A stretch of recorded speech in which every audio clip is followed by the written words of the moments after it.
Au lever du jour, Kensington Avenue ressemble à une avenue après une catastrophe silencieuse. Pas un bruit, seulement une longue file de carcasses métalliques alignées des deux côtés de la rue. 40, 50, parfois plus. Ces véhicules ne partent plus depuis longtemps. Ils sont penchés, fissurés, attachés avec des cordes ou bloqués par des briques. Et pourtant, ce ne sont pas des ruines, ce sont des maisons. Des familles entières y dorment, y mangent, y survivent. Ce que la ville appelle « dégradation urbaine », d'autres l'appellent simplement la dernière étape avant la chute.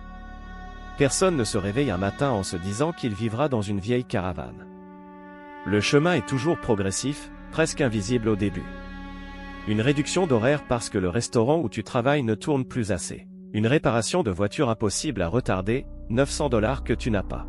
Une semaine de maladie sans salaire. Et soudain, tu n'arrives plus à payer le loyer complet. Un mois de retard, puis 2. L'avis d'expulsion arrive. 30 jours. Tu paniques, tu cherches un nouvel appartement. Tu appelles chaque numéro, tu remplis des formulaires en ligne, tu arpentes des quartiers entiers. Mais partout, c'est la même réponse. Premier mois. Dernier mois. Caution. Preuve que tu gagnes 3 fois le montant du loyer. Pour un petit appartement à $1,500, il te faudrait $4,500 cash immédiatement. Impossible. Et pendant que tu cherches, l'horloge continue de tourner. Le jour du départ forcé arrive. Le shérif frappe. Tu as 2 heures pour sortir tes affaires. La plupart des objets de ta vie finissent dans des sacs poubelles. Tu ne sais même plus où tu vas dormir ce soir.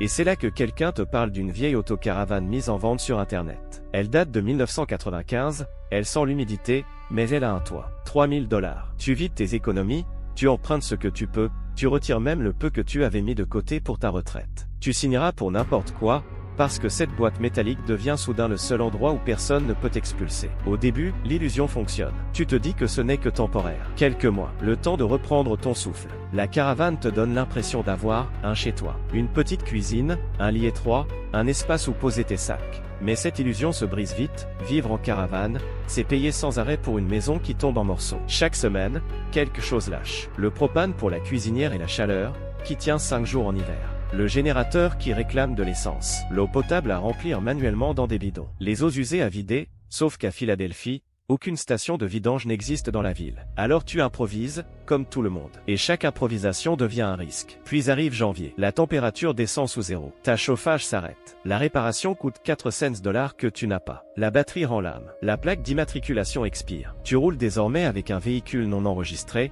à la merci d'une amende qui pourrait te ruiner. Et surtout, si la ville remorque ta caravane, tu perds tout. Absolument tout. C'est là que la vérité éclate. Vivre dans un véhicule n'est pas moins cher que louer. C'est même pire. Aucun contrat, aucune adresse, aucune stabilité. Mais tu ne peux plus partir, car chaque dollar que tu gagnes sert seulement à empêcher ton abri de s'effondrer. Alors, comme des centaines d'autres, tu finis à Kensington. Pas par choix, parce que c'est le seul endroit où les agents verbalisent moins, où les riverains protestent moins, où les services sociaux sont à distance de marche. Et lentement, une communauté fragile se forme. Des familles qui échangent des conseils de survie, des itinéraires sûrs, des heures où la police passe, des endroits où trouver de l'eau. Kensington n'est pas un refuge, c'est la dernière ligne avant le vide. Et ce qui arrive ici, pourrait arriver à n'importe qui. Si tu veux comprendre ces réalités ignorées et soutenir ce travail, abonne-toi dès maintenant. Une fois installé dans ta caravane, tu découvres rapidement que la survie obéit à une forme de mathématiques brutale. Chaque litre d'eau, chaque heure de chauffage, chaque gallon d'essence devient une équation.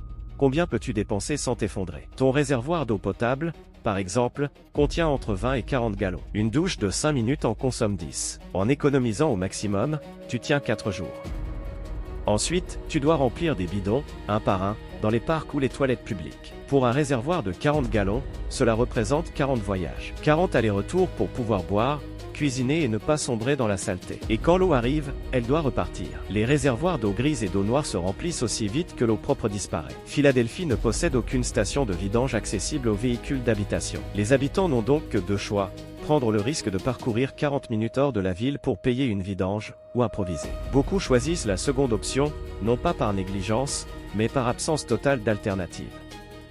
Les eaux grises sont discrètement versées dans les grilles d'évacuation la nuit. Les eaux noires, plus dangereuses, finissent dans des terrains vagues ou des zones industrielles abandonnées. Certains renoncent complètement à utiliser les toilettes de leur caravane.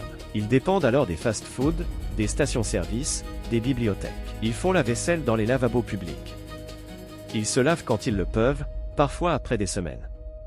une adhésion à 10 $ dans une salle de sport devient leur seule chance d'avoir une vraie douche. Tout cela a un coût humain immédiat. Des infections cutanées apparaissent.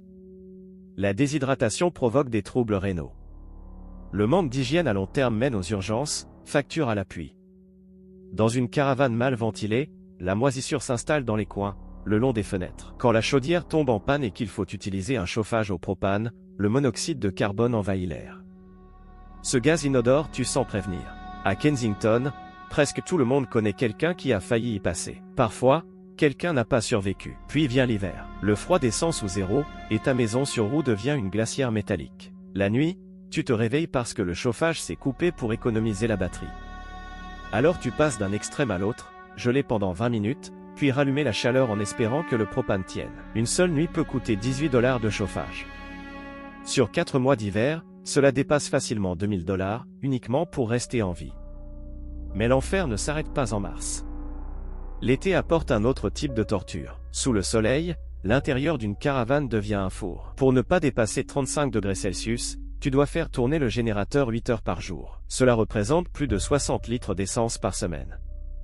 450 $ par mois. Et quand la climatisation tombe en panne, ce qui arrive souvent sur des systèmes vieux de 25 ans, la réparation coûte 8 cents $. Personne ici n'a 8 cents $. Alors tu restes là, assis dans une boîte de métal brûlante, à essayer de ne pas perdre conscience. Même demander de l'aide devient difficile. Sans adresse, les ambulances ne savent pas où te trouver. Les formulaires médicaux exigent une résidence fixe. Les systèmes administratifs supposent que tu es logé. Sans ce simple détail, tu te retrouves exclu de beaucoup de services essentiels. Et si tu es stationné dans une zone où la police surveille les véhicules, tout peut basculer en quelques heures. À Philadelphie, la loi interdit de rester garé plus de 48 ou 72 heures selon les zones. La police et l'autorité de stationnement surveillent spécifiquement les caravanes, marquage des pneus à la craie, photos, localisation par GPS.